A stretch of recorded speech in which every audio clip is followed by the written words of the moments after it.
दोस्तों एक बार फिर से आपका स्पीड डिस्ट्रिक्ट राइट्स में हार्दिक स्वागत है।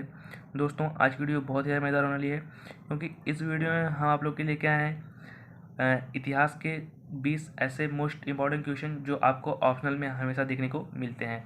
मेरे भाई आप लोग से यही निवेदन रहने वाला है, आप मुझे अपना 10 से 15 मिनट दीजिए और इस 15 मिनट के अंदर हम आपके 20 क्वेश्चन करवा देंगे। और उस 20 क्वेश्चन में से आपको मेरी गारंटी है कि आप 18 19 तो आप बिल्कुल सही करके आओगे। ठीक है, तो आपको करना कुछ नहीं है। अगर आप लोग चाहते हो कि यूपी बोर्ड एग्जाम में हम सर अच्छा स्कोर करके आएँ, तो मेरे भाई अगर आप लोग अच्छा स्कोर करके आना चाहते हो तो उसके लिए आपको ऑप्शनल वाला क्वेश्चन बिल्कुल सही करके आना होगा। जैसे हम बता दें मेरे भाई, आप लोग को पता होगा कि आपका टोटली जो मार्क्स रहता है वो 600 का ना, यानी 600 का आपका टोटली पूर्णांक रहता है। और इस 600 के अंदर में आपको 180 तो आपको स्कूल की तरफ से मिलेंगे। ठीक है, 180 आपको स्कूल की तरफ से मिल जाएंगे, और जो आपके बचेंगे 120 वो आपको मिलेगा ऑप्शन वाले नंबर पर। ठीक है, तो आप लोग बताओ ऑप्शन वाला नंबर आपको कितने नंबर देके जा रहा है? 120 नंबर। तो आप लोग खुद समझ सकते हो कि 120 का नंबर जो है आपके लिए कितना इंपॉर्टेंट रहने वाला है। तो मेरे भाई आपको कम से कम ये टोटली दोनों मिला के हो जाएंगे आपके 300, यानी 300 नंबर में से आप जहाँ तक हो सके कवर कर लो कि आपका 295 प्लस रहे, यानी इसमें से आपके कहीं भी नंबर कटने के चांसेस नहीं होने चाहिए। ठीक है, तो इस श्रृंखला में हमें आपको क्या करना है, 120 में से कम 118 119 आपको दिला के रहना है। ठीक है, तो बस मेरे भाई वीडियो में बने रहिए, और वीडियो पसंद आए वीडियो को ज़्यादा से ज़्यादा शेयर कर दीजिएगा। ठीक है, और सभी बच्चे वीडियो एग्जाम में अच्छे स्कोर करके आए। ठीक है, तो हम बता दें दोस्तों ना, होता क्या है, अगर आप लोग ये क्या नाम था जो हमने बताया ऑप्शन वाला क्वेश्चन अच्छा करते हो तभी आपका नंबर आएगा अच्छा, अन्यथा आप लोग अच्छा नंबर नहीं करके आ पाओगे। ठीक है, तो आइए इसी श्रृंखला में आपके चार चांद लगाने के लिए हम आप लोग के लिए आए हैं 20 मोस्ट इंपॉर्टेंट क्वेश्चन। तो जैसा कि हम बता दें, आपका पहला क्वेश्चन क्या है, आप लोग खुद देख सकते हो स्क्रीन पे, कि इनमें से किस वर्ष में फ्रांस में नागरिक संहिता, जिसे नेपोलियन संहिता के नाम से भी जाना जाता है, का उदय हुआ? तो सबसे पहले आपको बताना है कि फ्रांस में नागरिक संहिता, जिसे नेपोलियन संहिता के नाम से जाना जाता है, उसका उदय कब हुआ? तो मेरे भाई ऑप्शन है नंबर 1 1800, 1802, 1804, 1806। ठीक है, तो जो इसका विकल्प रहने वाला सही वो आपका रहने वाला विकल्प नंबर सी, ये आपका होएगा 1804। ये इंपॉर्टेंट पॉइंट याद रखना है आपको कि नेपोलियन संहिता का जो उदय हुआ था वो 1804 में हुआ था। ठीक है, 1804 ईस्वी में क्या हुआ था, आपका नेपोलियन संहिता का उदय हुआ था। ठीक है, और यहाँ से देखो एक क्वेश्चन और बन सकता है कि आपका फ्रांस में जो हुआ था राष्ट्रवाद का उदय कब हुआ था? तो फ्रांस में जो राष्ट्रवाद का उदय हुआ था वो हुआ था 789 यानी 1789 ईस्वी में जो हुआ था, फ्रांस में राष्ट्रवाद का उदय हुआ था। ठीक हो, यहाँ से आपको ये पॉइंट याद रखना है जो हम बता रहे हैं मेरे भाई, कॉपी और पेन आप लोग साथ लेके बैठिए, जो इंपॉर्टेंट क्वेश्चन है उसको आपको नोट करते चलिए। ठीक है, तो फ्रांस में राष्ट्रवाद का उदय, ठीक है, फ्रांस राष्ट्रवाद का जो उदय हुआ था वो हुआ था आपका 7089 यानी 1789 ईस्वी में हुआ था। ठीक है मेरे भाई, अब यहाँ से आपका जो दूसरा क्वेश्चन रहने वाला है, ठीक है, वो हुआ था कि यंग इटली सोसाइटी का संस्थापक कौन था? ठीक है, तो यंग इटली सोसाइटी का संस्थापक मेरे भाई नंबर 1 है गौरीबाल्डी, बिस्मार्क, काबूर और मेजनी। ठीक है, तो ये आप लोग याद रखना कि जहाँ इटली आएगा, इटली सिर्फ आएगा वहाँ हम लोग मारेंगे गौरीबाल्डी। ठीक है, आपको मानना है जहाँ आ गया इटली सोसाइटी वहाँ आपको मानना है गैरीबाल्डी, लेकिन जहाँ यंग इटली आ गया ना मेरे भाई, ये आप लोग को याद रखना है कि जहाँ पर यंग इटली लिखा मिल जाए, यंग इटली के संस्थापक जो थे ये थे आपके मेजनी। ठीक है, ये थे यंग इटली के संस्थापक। तो जिस ऑप्शन में मेजनी दिया रहेगा उसी को आप लोगों को क्या करना है, टिक कर देना है। तो यहाँ से यंग इटली के संस्थापक जो हो जाएंगे वो हो जाएंगे आपके मेजनी। ठीक है, अब यहाँ पर बात आती है क्वेश्चन नंबर 3 की। तो दोस्तों आप लोग देख सकते हो कि फ्रांस में गणतंत्र की घोषणा किस वर्ष हुई? देखो यहाँ से दो इंपॉर्टेंट क्वेश्चन बनता है। ठीक है, आपका देखो क्या बनता है कि फ्रांस में राष्ट्रवाद का उदय, तो फ्रांस में जो राष्ट्रवाद का उदय हुआ था वो 7089 यानी 1789 में, और यंग इटली के संस्थापक कौन थे? मेजनी। और नंबर 3 जो क्वेश्चन हम बताने वाले मेरे भाई वो बहुत ही इंपॉर्टेंट रहने वाला आप लोग के लिए, इसको स्टार कर लीजिएगा कि ये आपका परीक्षा में आने के चांसेस बन सकते हैं। ठीक है, ये जो होता है आपका फ्रांस में गणतंत्र, ठीक है, फ्रांस में गणतंत्र, ठीक है, फ्रांस में गणतंत्र की घोषणा, तो जो फ्रांस में गणतंत्र की घोषणा हुई थी ना भैया, वो हुई थी आपकी 1848 यानी आपकी 1848 में। ठीक है, अभी देखो यहाँ से दो क्वेश्चन बन सकता है आपका ऑप्शन में, फ्रांस में राष्ट्रीयवाद का उदय, और यहाँ से बन सकता है कि फ्रांस में गणतंत्र की घोषणा। तो जो हुई थी फ्रांस में गणतंत्र की घोषणा हुई थी वो हुई थी 1848 में, और यहाँ पर जो हुआ था 1789 में क्या हुआ था आपका, फ्रांस में राष्ट्रीयवाद का उदय। तो फ्रांस से आपके दो क्वेश्चन बन सकते हैं। अभी हमने बताया था 1804 था वो किसके लिए प्रसिद्ध था, तो 1804 था वो था नेपोलियन संहिता के नाम से, यानी फ्रांस में नागरिक संहिता जिसे नेपोलियन संहिता के नाम से जाना था उसका उदय हुआ। तो 1895 यहाँ कर सकते हो कि नेपोलियन संहिता का आपका उदय, यानी नेपोलियन संहिता का उदय। तो बहुत ही इंपॉर्टेंट क्वेश्चन रहने वाले मेरे भाई, तो आप लोग इसको पढ़ते रहिए। ठीक है, कोई पूछेगा 1804 में क्या हुआ था, नेपोलियन संहिता का उदय, या नेपोलियन संहिता का उदय कब हुआ था, 1804। फ्रांस में राष्ट्रीयवाद का उदय क्या था, 1789। और ये बहुत इंपॉर्टेंट क्वेश्चन आपका, यंग इटली के संस्थापक, तो यंग इटली के संस्थापक जो थे वो थे आपके मेजनी। और एक लास्ट इंपॉर्टेंट क्वेश्चन जो आपका रहने वाला था, इसमें हमने बताया था आपका फ्रांस में गणतंत्र की घोषणा, तो वो फ्रांस में जो गणतंत्र की घोषणा हुई थी वो 1848 ईस्वी में। ठीक है, अब देखो इसके बाद आपका एक और बहुत ही मजेदार क्वेश्चन रहने वाला है मेरे भाई, कि निम्न से किस संधि के फलस्वरूप यूनान में एक स्वतंत्र राष्ट्र के रूप में मान्यता मिली, यानी किस निम्न से किस संधि के फलस्वरूप यूनान को एक स्वतंत्र राष्ट्र के रूप में मान्यता मिली। तो बताओ वो कौन सी संधि थी, आपको पेरिस संधि के बारे में जानना होगा, आपको वायसराय की संधि के बारे में जानना होगा, और एक मोस्ट इंपॉर्टेंट जो रहता है वियना की संधि। यहाँ पर आपका टॉपिक यहाँ पर से आपका 2 नंबर का क्वेश्चन पूछता है, तो इसका भी अगर आप लोग नहीं पता है तो भैया फटाफट कमेंट कीजिए, हम इसके एक अलग से वीडियो बना देंगे। जो संधि थी, ठीक है, जितनी भी संधि थी हम उसको एक वीडियो में लेके आएंगे। और एक था कस्तूनतूनिया की संधि, तो कस्तूनतूनिया की संधि जो हुई थी वो कब हुई थी, तो मेरे भाई याद रखना कि जहाँ पर एक स्वतंत्र राष्ट्र और ये यूनान की बात आ जाए, वहाँ यूनान में आपको कस्तूनतूनिया की संधि को याद रखना है। ठीक है, तो कस्तूनतूनिया की जो संधि थी वो फेमस थी किसके लिए, यूनान को एक स्वतंत्र राष्ट्र के रूप में जब मान्यता मिलती है तो वहीं पर होती है आपकी कस्तूनतूनिया की संधि। ठीक है, अब इसको पढ़ना चाहोगे तो कस्तूनतूनिया की संधि के रूप में पढ़ सकते हैं। ठीक है, तो ये आपका मोस्ट इंपॉर्टेंट क्वेश्चन रहने वाला है मेरे भाई। अब देखो इसके बाद क्या आता है बात, अब अभी हम यहाँ पर बहुत ही मोस्ट इंपॉर्टेंट टॉपिक आप लोग के लिए लेके आए हैं, बस इंपॉर्टेंट आप लोग पढ़ते रहिए। आप लोग से मेरे भाई यही गुजारिश है कि वीडियो अगर पसंद आए दोस्तों, वीडियो को लाइक कर देना और ज़्यादा से ज़्यादा शेयर कर देना, ताकि सभी बच्चे बोर्ड एग्जाम में अच्छा से अच्छा स्कोर करके आएँ।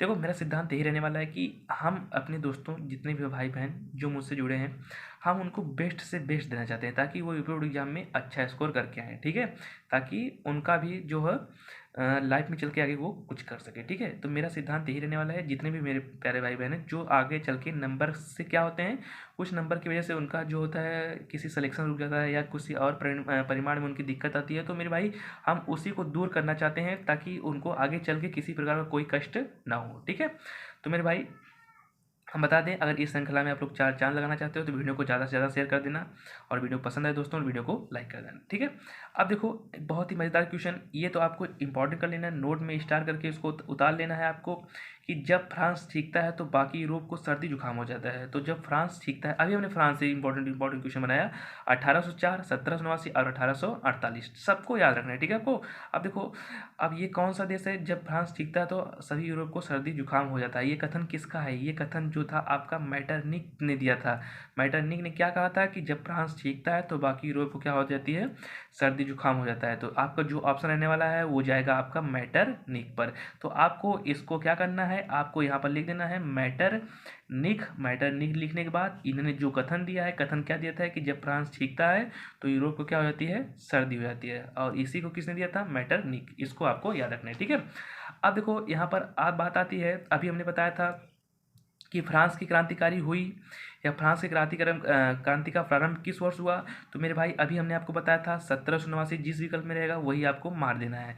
तो 1789 में जो हुआ था आपका, क्या हुआ था भैया? 1789 में आपका हुआ था कि फ्रांस में क्रांतिकारी का आरंभ हुआ था। तो फ्रांस क्रांतिकारी का जो आरंभ हुआ था, फ्रांस से क्रांतिकारी यानी फ्रांस की क्रांतिकारी का जो आरंभ हुआ था वो किस वर्ष हुआ था?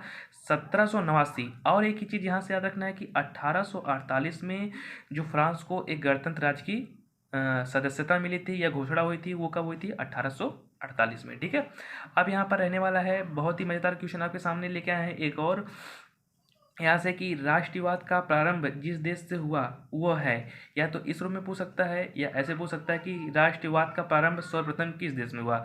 तो विकल्प ऑप्शन जिसमें रहेगा फ्रांस, उसको आपको फटाक दे मार देना है। ठीक है, तो जर्मनी, इटली, इंग्लैंड और फ्रांस, तो जिसमें फ्रांस रहेगा उसी को मार देना है। अब फ्रांस में राष्ट्रवाद का क्रांतिकारी का उदय कब हुआ था? और आपको याद रखना है 1789 ईस्वी में फ्रांस से क्रांतिकारी का उदय हुआ था। और सर्वप्रथम किस देश में आरंभ हुआ था? तो फ्रांस एक ऐसा देश है जहाँ सर्वप्रथम राष्ट्रवाद का क्या होता राष्ट्रवाद का प्रारंभ हुआ था। ठीक है मेरे भाई, अब देखो बहुत ही इंपॉर्टेंट क्वेश्चन आपका रहने वाला है कि जर्मनी को किस वर्ष एक स्वतंत्र राज्य की घोषित किया गया। ठीक है, जर्मनी को किस वर्ष एक स्वतंत्र राज्य घोषित किया गया? तो आपको याद रखना है कि विकल्प है 1871, 1872, 1876, 1880। तो मेरे भाई आपको दिखा है 71, 72, 76, यानी सब रिलेटेड है, इसमें से कोई है सही कौन सा होने वाला है वो आपको बताना है। ठीक है, तो इसमें से जो आपका सही रहने वाला है वो रहने वाला है 1871। तो 1871 में जर्मनी को एक स्वतंत्र राज्य घोषित किया गया। ठीक है, अब यहाँ से आपको क्या करना है, और दोस्तों मेरे भाई वीडियो में जितने भी क्वेश्चन बता रहे हैं आप सबको पढ़ते रहिए। अभी सभी जैसे हम क्वेश्चन समाप्त कर देंगे, ऐसे आपको फटाफट आपसे क्वेश्चन पूछेंगे और आपको कमेंट बॉक्स में इसको बताना पड़ेगा। ठीक है, इससे क्या होगा कि आपके बताए क्वेश्चन आपको भराटे याद हो जाएंगे। ठीक है, और अगर वीडियो को क्लियरिटी और देखना चाहते हैं तो वीडियो को 1 से 2 बार आपको रिवीजन कर लेना है, जिससे कि आपको कोई क्वेश्चन भूले ना। अब देखो, जर्मनी का एकीकरण का श्रेय इनमें से किसे दिया जाता है, या जर्मन की एकीकरण में मुख्य भूमिका किसकी थी? तो मेरे भाई इसमें जो थे आपके ना, यहाँ आंटोवान बिस्मार्क, काइजर विलियम प्रथम, हिटलर और मेत्सनी। तो ठीक है, इसमें बहुत इंपॉर्टेंट नाम है आंटोवान बिस्मार्क, काइजर विलियम प्रथम, हिटलर और मेत्सनी। तो जो इसमें विकल्प रहने वाला आपका है वो आपका रहने वाला है आंटोवान और बिस्मार्क, जिसने इटली के एकीकरण जर्मन के एकीकरण में मुख्य भूमिका निभाई थी। और इटली के एकीकरण में अगर पूछ दिया जाए तो इटली के एकीकरण में ना भैया सुनो, अगर पूछा जाए जर्मन का एकीकरण में मुख्य भूमिका, जर्मन के एकीकरण, तो जर्मन की एकीकरण की जो मुख्य भूमिका थी वो थी ना भैया, क्या नाम थे इनका जो यहाँ पर थे? आंटो वान बिस्मार्क। तो आपको याद रखना है यहाँ पर आंटो और वान और बिस्मार्क, ये थे आपके किसकी भूमिका निभाई थी यहाँ पर इन्होंने? जर्मन के एकीकरण में। लेकिन अगर पूछ दिया जाए कि इटली के एकीकरण में, तो इटली के एकीकरण की जो भूमिका निभाई थी वो थी गैरी बाल्डी भैया ने। ठीक है, ये भैया ने निभाई थी इटली के एकीकरण की भूमिका, और जो जर्मनी में भूमिका निभाई थी वो आंटो वान और बिस्मार्क। ठीक है, देखो अब इसके बाद एक मोस्ट इंपॉर्टेंट क्वेश्चन आता है कि नेपोलियन का संबंध, अभी हमने बताया था नेपोलियन की संहिता कहाँ से थी? फ्रांस से। तो आपका संबंध हो जाएगा, तो नेपोलियन कहाँ से हो जाएगा? फ्रांस से। तो आप लोग देख सकते हो। अब देखो एक और हमने बता दिया अभी आपको कि इटली का एकीकरण का नेतृत्व, अब फटाफट आप लोग कमेंट बॉक्स में बताइए कि इटली का एकीकरण का नेतृत्व किसने किया था। तो जो इटली का एकीकरण था, जिनको आ रहा है वो फटाफट कमेंट बॉक्स में बता रहे हैं, जिनको आ रहा है नहीं आ रहा है कोई बात नहीं, अभी हम बताने वाले हैं। तो इटली के एकीकरण की जो भूमिका निभाई थी वो निभाई थी जूसेपे और गैरी बाल्डी। ठीक है, तो इसी ने क्या किया था? गैरी बाल्डी आपको नाम याद रखना है, जिन्होंने इटली के एकीकरण में महत्वपूर्ण भूमिका निभाई थी। ठीक है भैया, अब देखो और आपका मोस्ट इंपॉर्टेंट क्वेश्चन रहने वाला है आपके यहाँ पर 1848 की फ्रांसी राज्य क्रांति के फलस्वरूप क्या हुआ था?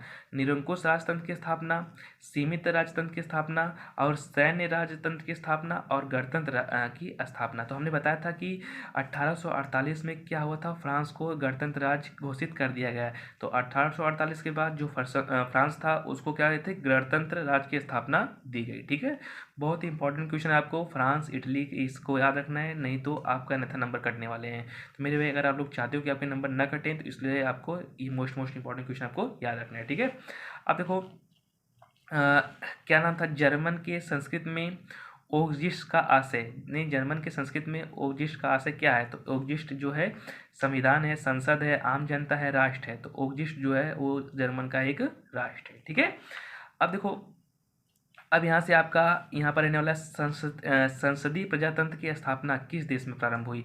तो जहाँ संसद प्रजातंत्र, संसद में प्रजातंत्र की स्थापना किस में हुई थी, तो इंग्लैंड एक ऐसा राज्य सॉरी देश है जहाँ पर आपको मिलेगा, यहाँ पर क्या हुआ था, उन्होंने इंग्लैंड में संसदीय प्रजातंत्र की स्थापना की थी। अब देखो यहाँ पर था एक जूई से जूसेप्पे और मेदिनी द्वारा स्थापित गुप्त संगठन था। तो इन्होंने किसकी स्थापना की थी, तो यहाँ पर इटली हो जाएगा आपके, जिसकी स्थापना जूसेप्पे और मेदिनी द्वारा संगठन किया गया। ठीक है, अब यहाँ पर आपको देखो याद रखना है एक बहुत ही इंपॉर्टेंट क्वेश्चन जो आपको यहाँ पर स्टार करके उतार लेना है अपने नोट्स में।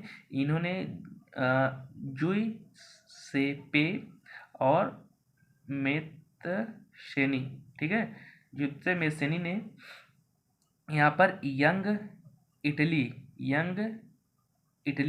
में एक गुप्त संगठन क्या किया, स्थापित किया। यहाँ पर यंग इटली की अगर स्थापना पूछेगा, यंग इटली में गुप्त संगठन इन्होंने बनाया, गुप्त संगठन ये बनाए हैं भैया, कौन से, जूसेप्पे और मेदिनी ने क्या किया है, क्या यंग इटली में गुप्त संगठन बनाया। लेकिन अगर पूछ दिया जाए यंग इटली के जो स्थापना किसने की थी, ये आपको बताना है। फटाफट आप लोग कमेंट बॉक्स में बताइए कि यंग इटली की स्थापना किसने की थी।